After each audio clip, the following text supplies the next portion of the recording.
நம்முடைய கர்த்தராகிய இயேசு கிறிஸ்துவும் நம்மிடத்தில் அன்பு கூர்ந்து நித்திய ஆறுதலையும் நல்நம்பிக்கையையும் கிருபையாய் நமக்கு கொடுத்திருக்கிற நம்முடைய பிதாவாகிய தேவனும் உங்கள் இருதயங்களைத் தேற்றி எல்லா நல்வசனத்திலும் நற்கிரியையிலும் உங்களை சிறப்படுத்துவாராக.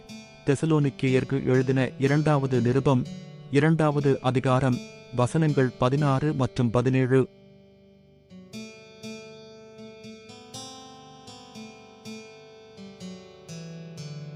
நம்முடைய கர்த்தராகிய இயேசு கிறிஸ்துவும் நம்மிடத்தில் அன்பு கூர்ந்து நித்திய ஆறுதலையும் நல்நம்பிக்கையையும் கிருபையாய் நமக்கு கொடுத்திருக்கிற நம்முடைய பிதாவாகிய தேவனும் உங்கள் இருதயங்களைத் தேற்றி எல்லா நல்வசனத்திலும் நற்கிரியையிலும் உங்களை சிறப்படுத்துவாராக.